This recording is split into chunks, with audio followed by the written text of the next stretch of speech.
episode 6 of the Truth Seeker podcast, finding the truth behind ghostly tales in the United Kingdom.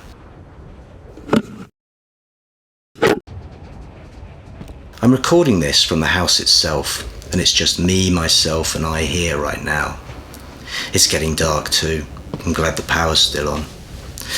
I can tell you, this is properly freaking me out. I've been in 100 spooky houses, but there's something genuinely unsettling going on here. I can't put my finger on it exactly. Maybe it's psychological, but I promise you this is something I haven't experienced before.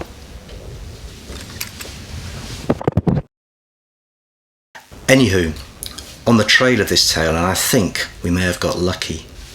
After I put up some posts on the socials, I had a reply that sounded real. I'm meeting someone right here, in this place, who may have some special, insight. Oh, shit. And here's the lady herself, just joined me, Margaret. Hi Margaret, lovely to meet you, and big ups for hauling yourself up to this pile, in this weather too, and oh my days, what have you got there? Indeed. Thank you, Ethan. Thank you for asking me. This is a cassette tape recorder. A what now? A portable cassette recorder. There's something you may like to listen to. Are you going to record everything as we talk? Yeah, of course. I record everything on my phone, edit the crap out of it, and make the magic for the podcast. I want this out next week. I see. Good. Well, I'm here. Shall we begin? Yeah, of course. Please, there's just these 2 chairs in the whole place. Is this okay? Just fine, thank you. I must say it is rather exciting to meet in this house when it's all empty. I hope I can trust you, young man. Oh, blimey, I hope I can trust you. Well, a million thanks. I'm really stoked you got in touch. So for the record, what's your backstory, if I can ask? I'm a retired research and lab assistant. I worked for 30 years at the university. Oh, wow, so you're a scientist. I helped build, assisted and catalogued scientific research projects, so I do know one end of a test tube from the other. Right, so why is a scientist coming out to an old empty house on a windy afternoon to talk to me about ghosts? After I retired, I took to looking into local history. Like maps, stories, anything that took my fancy really, to keep myself occupied, inquisitive, you know. It came in useful too, if there was a community dispute about an old footpath or something. And does that include ghost stories? Not deliberately. I don't really go in for that kind of thing. To me, something needs to be proven empirically. That's one reason I like the idea of coming here in person to talk about it. I can understand that. My podcasts are all about trying to dig into stories, finding out if there's anything to them. And is there? You should listen to the podcast. Give me a sub and a like. But yes, I found solid facts behind haunting stories. An event, some death, some person. So what do you know about this place and the haunting? Well, it was mentioned in a guidebook about the area that dated from 1815. I was looking into it because the house came up for sale. I still have access to the university library, one of the perks I was allowed to keep. The book told of a man of bad repute, a card cheat, very violent, big and disfigured. How did you hear about the story? A subscriber emailed me and said I should check this place out. I searched and sure enough there was something to it. People buzz me with stories or I trawl Facebook groups, forums, try and pick up on anything interesting. You do this for a living? Oh God no. For my sins I'm an estate agent by day, which can be useful. If there's a property linked with a story and it's on the market, like this one, I can put a call in with the local guys and I can pick up a key and check it out. Adds extra atmos to the podcast if I can record on situ. In situ.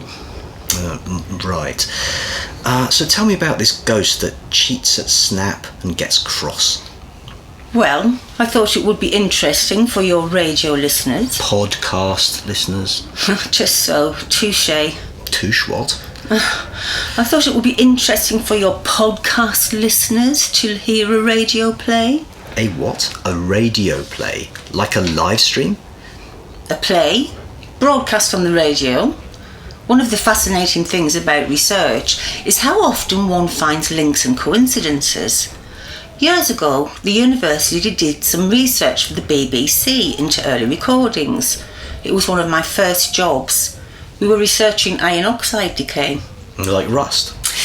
Well, chemically it's related to rust, but I mean the coating on the magnetic tape. I had to listen to a lot of material. Radio shows, news broadcasts and radio plays. We were given piles of tapes and cassettes to work through. One of the plays seemed very different to the usual BBC output. I never forgot it. It was set in a haunted house. I recalled it when I read about this house. Then your message prompted me to find the tape, and it all came together. It's called The Dweller in the Darkness. Ooh, The Dweller in the Darkness. Well, spooky. And you think it's the same story about the same house, this house? Well, you can hear for yourself, as can your listeners. I kept a copy all these years, and I've got it here. A mystery on a mystery. I'm loving this. This should be podcast gold. Hey, we can react to it live as we go. Go ahead and set up your gramophone or whatever it is. React to it. You know, react to it. You should watch more YouTube, Margaret. This is a copy, of course. I haven't heard this play for a long time. Over 30 years. It was one of the earliest recordings the BBC made from the early 1930s. The play was written in 1925. If I remember, it goes into a lot of detail. Whoa, so clunky. Love it. God, there's a gale kicking off out there. Are you ready? Ready. Is it my call? You dealt, so I suppose you can't very well prevent you. What the dickens? The lights again? Oh, Mother, why did we take this house? Because you and your father went mad over the view and never gave a moment's thought for the arrangements inside. Well, but fancy anyone being so half-witted as to have a shilling in the slot meter for the electric light in a huge place like this. One really couldn't be expected to foresee that. I expect the fellow that did it had got tired of selling out his investments to pay the quarterly electric light bill. Well, I hope that when he was reading, he enjoyed the light suddenly vanishing in the middle of a sentence. Giving the additional charm of obscurity to the literature of his choice. Shut up, Henry. Phyllis, it's no good turning around on Henry and Mr. Mortimer. You'd better go and put a shilling in the slot and let us get on with the game. The servants are evidently doing nothing. Don't suppose they know where the wretched things are yet. There's one on each floor. Give me a shilling, someone. Here you are. Have one of mine as well. And make sure of enough light to finish the rubber. You keep any little mental efforts you're capable of for following suit and returning my leads, Henry. You'll save your shilling then, and a good bit more besides.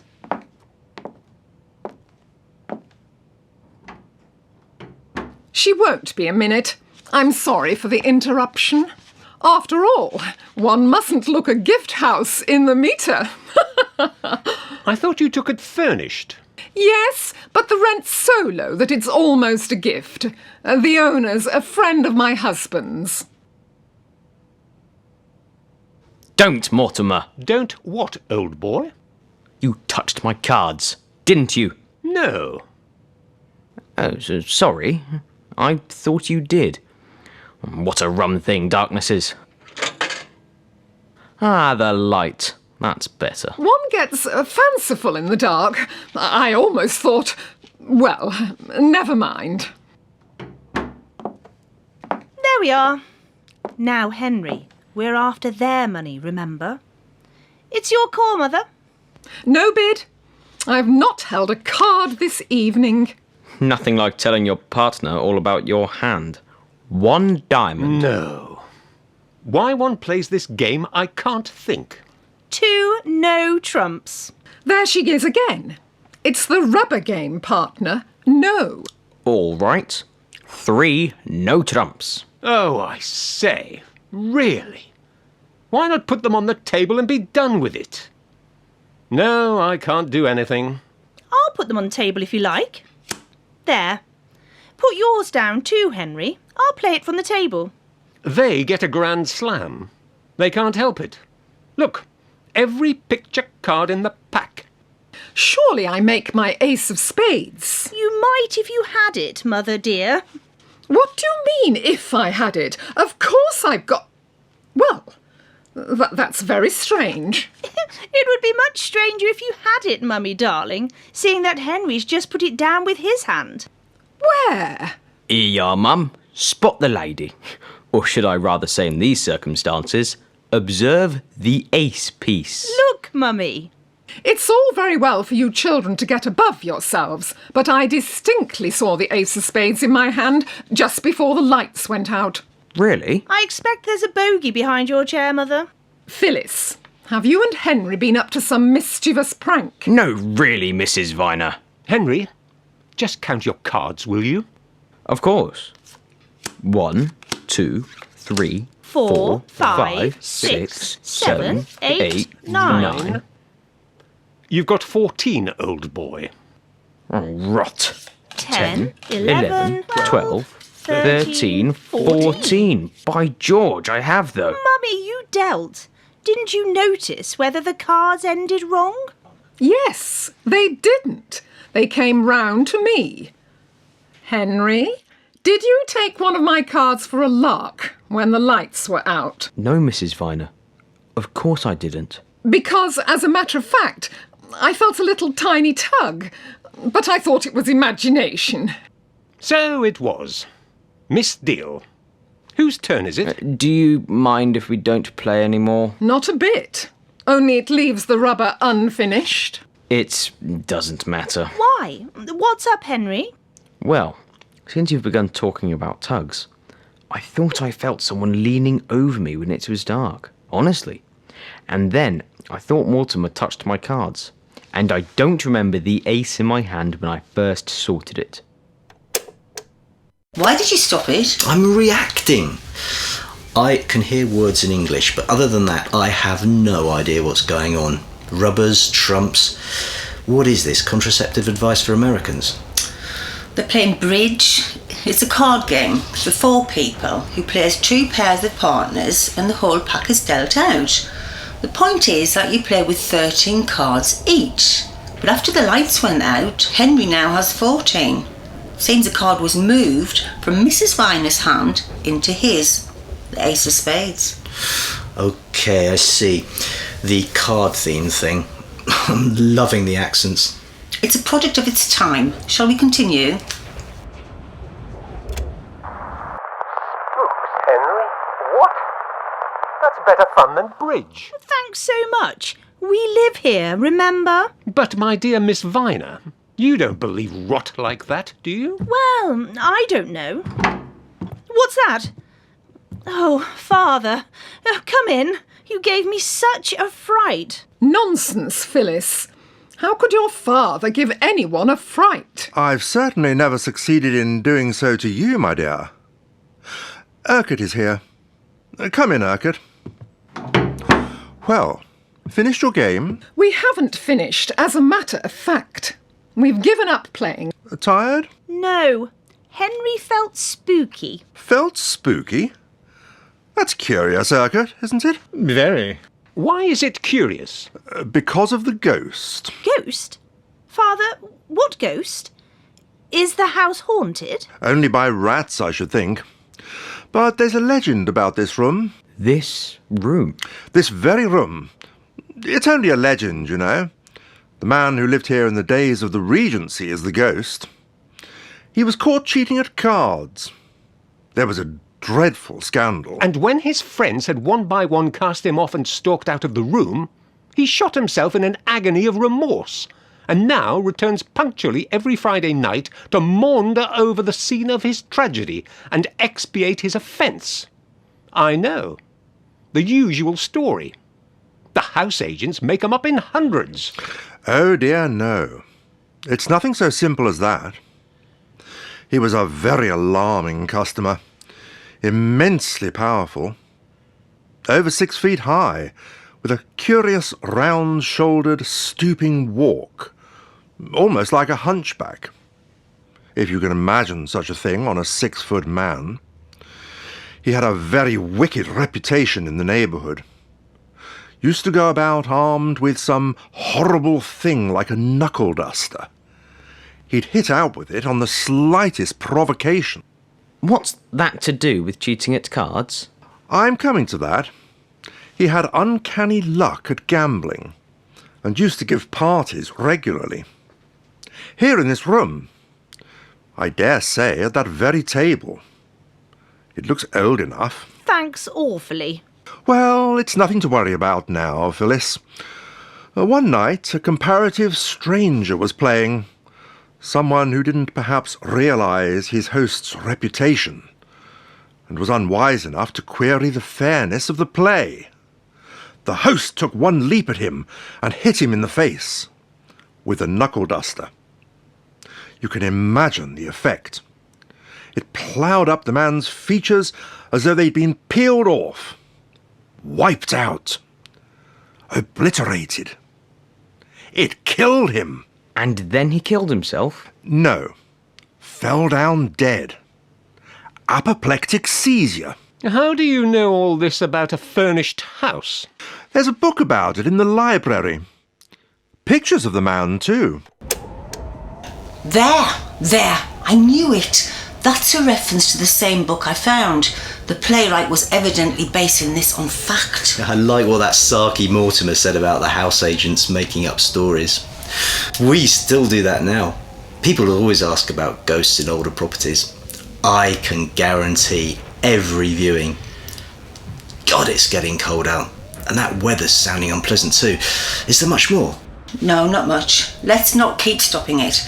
When this was broadcast, there was no stopping and starting. They performed it live, like a play in a theatre.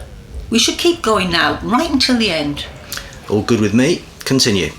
I bet it was all faked up and put there by the house agents to catch romantic tenants who enjoy living with legends of that kind.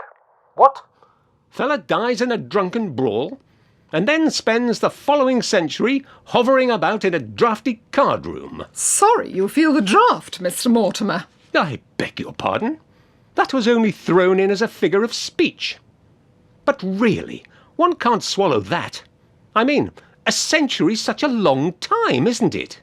What do you think, Professor Urquhart? You're a scientist. I'm only a scientist because I refuse to form opinions without facts to go upon. I don't think anything, Mr. Mortimer. Still, it was funny tonight. Changing the cards, I mean. I tell you, it was a misdeal. Wasn't it, Professor? I should always accept a natural explanation in preference to the supernatural. Well, I've told you what I felt. Oh, you felt something then? I thought so, yes. I thought someone leant over me and touched my cards when the lights went out. Lights? When did the lights go out? Only on this floor, Daddy. The wretched slot meter again. Well, that's what I thought, anyhow. Most interesting. We could test it, if you like, fairly simply. Test it? Not, of course, whether you felt a ghost or not, but whether what the psychists call the operating entities are present in this room. The forces that cause manifestations. Forces? What forces? Ah, I wish I knew.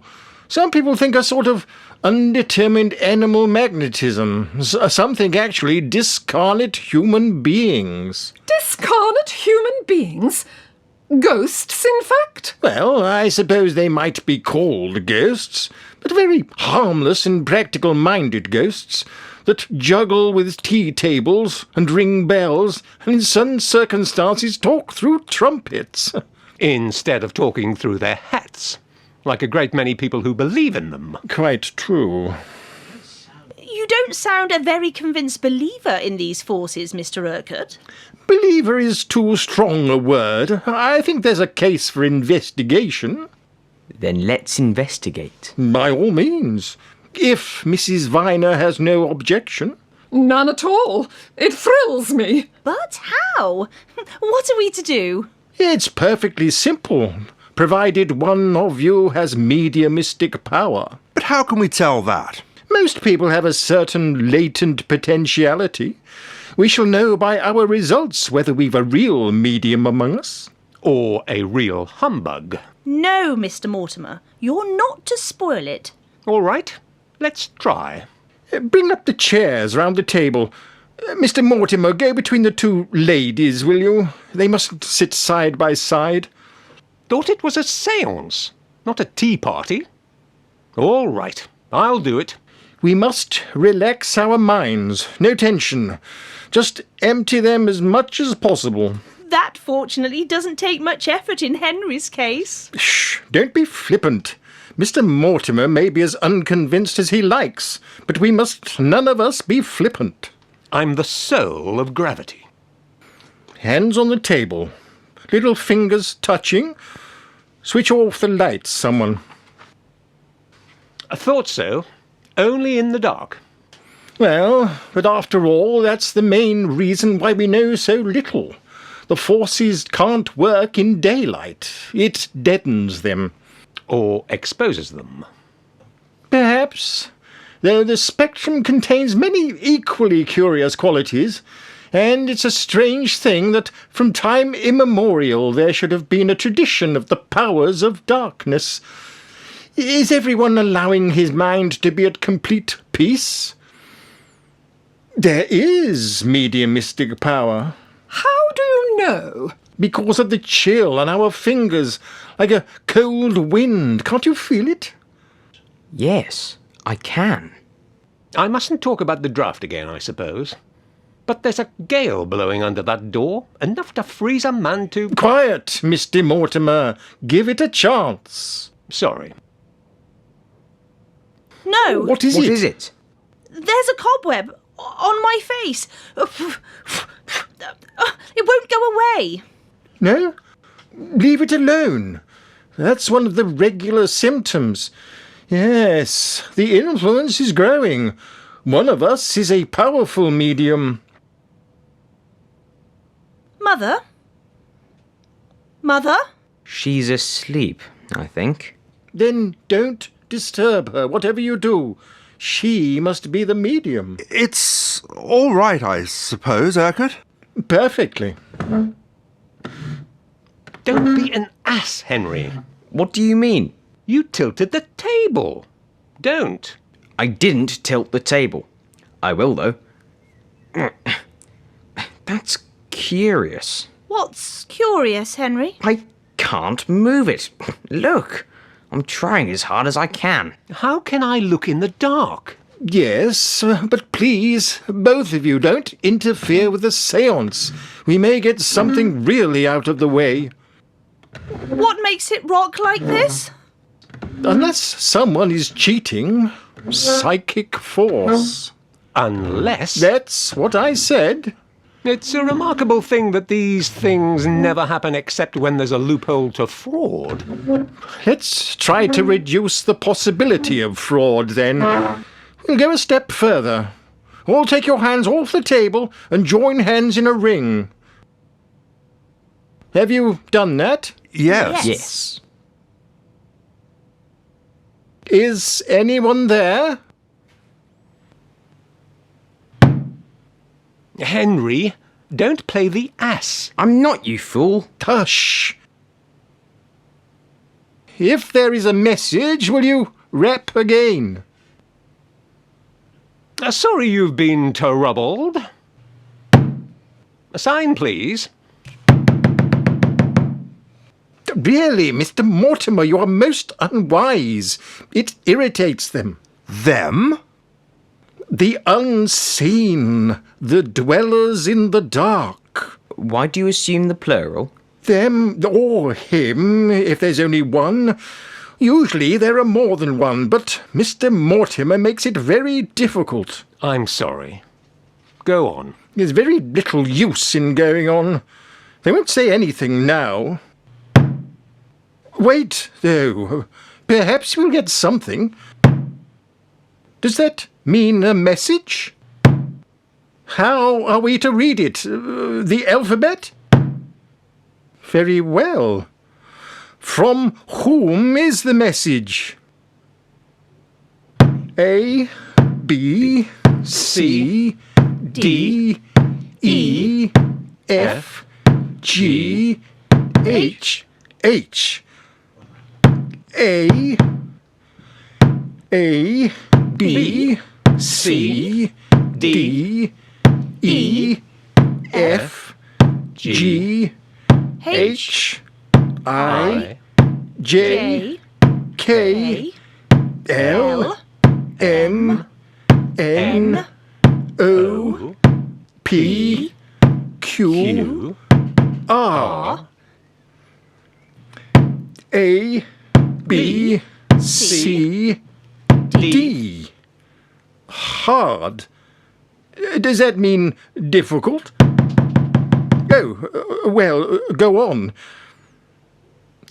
A, B, C, D, E.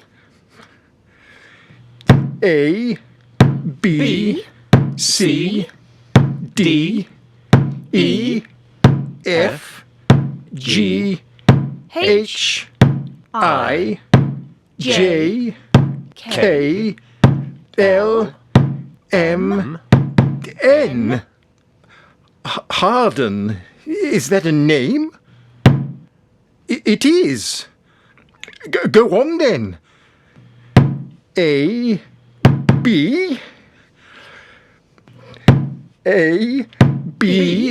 C, D, E, F, G, H, I, J, K, L, M, N, O, P, Q, R, S, T, U, V, W, X, Y.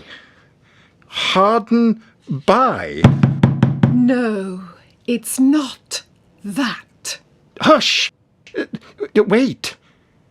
Is it Hardenby? What Hardenby? A, B, C, D, E, F, G, H, I, J, A, B, C, D, E, F, G, H, I, J, K, L, M, N, O. A, B, C, D, E, F, G, H. A, B, C, D, E, F, G, H, I, J, K, L, M, N. John Hardenby, is that it? John Hardenby? But that's the name of the man who cheated at cards. Yes, but Urquhart knew that, and so did you. And I dare say Henry and Phyllis too. It's in the book in the library. Mortimer, old boy, you oughtn't to suggest that we're spoofing. I'm not, and I'm quite sure the others aren't. Well, then, let's say that the habit of cheating appears to cling to Mr. Hardenby. You really shouldn't say a thing like that. These manifestations are believed to materialize through the medium in the form of physical substances. There are ungovernable forces unloosed. I do beg you not to provoke the unseen. What absolute rot! I notice the manifestations take jolly good care only to show themselves under a pair of stout boots. That's not under anyone's boots. That is the wind blowing down a picture. Well, let's call it the wind, but do please refrain from calculated offence. Please, Mr. Mortimer, don't be foolhardy. To please you, Miss Viner, anything. Carry on, Professor Urquhart. I'm not sure that we haven't driven them, or him, away. Noise distracts them so. We can only wait quite still for a few minutes, until there is a manifestation. Manifestation? Do you mean until something shows itself? I don't necessarily mean a materialization. That happens only very rarely, when the dwellers in the darkness have something overmastering to achieve. There have been apparitions, of course, but we mustn't expect one tonight. After all the interruptions, unless... Well, unless what? Unless they, or he, had some special purpose to serve. Such, for example, as? Such, for example, as taking away doubt, Mr. Mortimer. Or punishing folly. Who said that? Mrs. Viner. Are you awake, Mother? Mother? Is she still asleep? Apparently. Then how can she speak?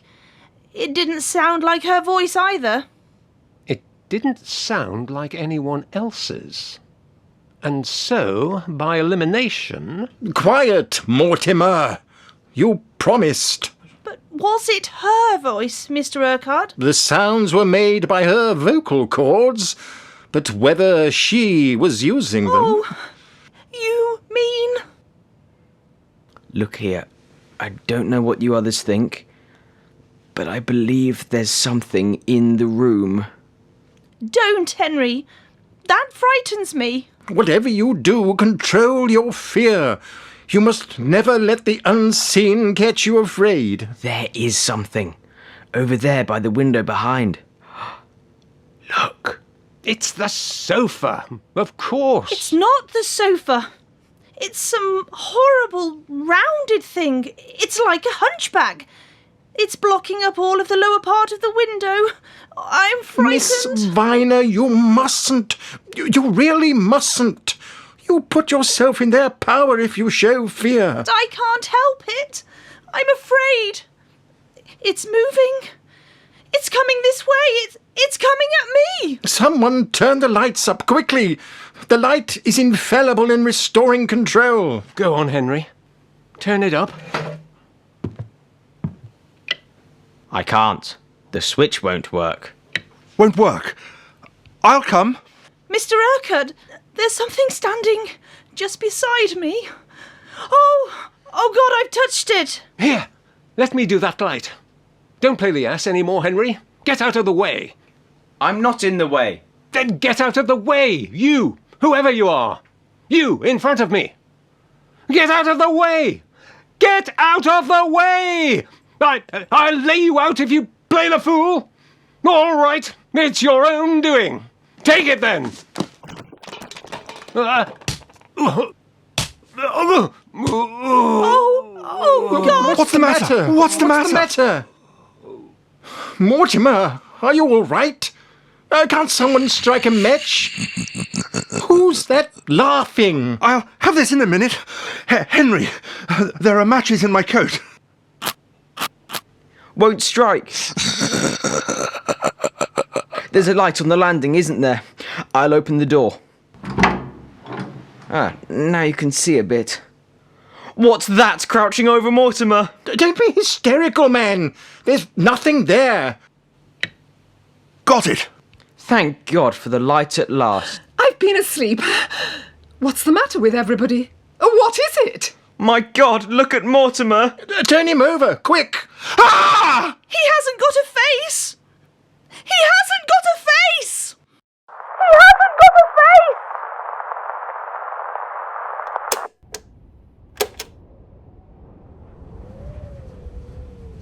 Jesus Christ, that is so...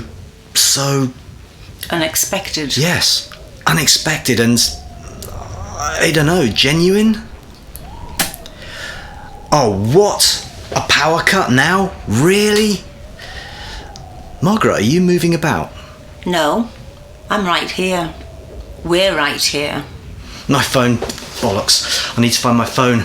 I need a light. Are you afraid, Ethan? Have you learned nothing from the play? Learned? What? Where's my phone? About not showing fear to them.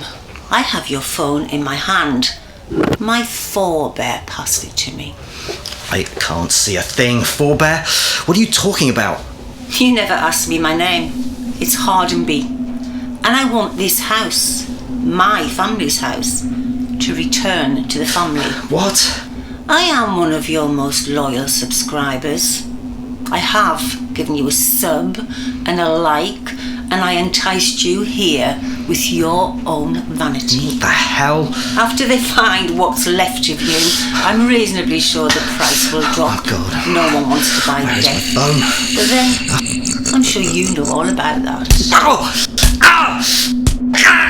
I'll keep your phone, young man, for research purposes. And you go back and dwell in the dark.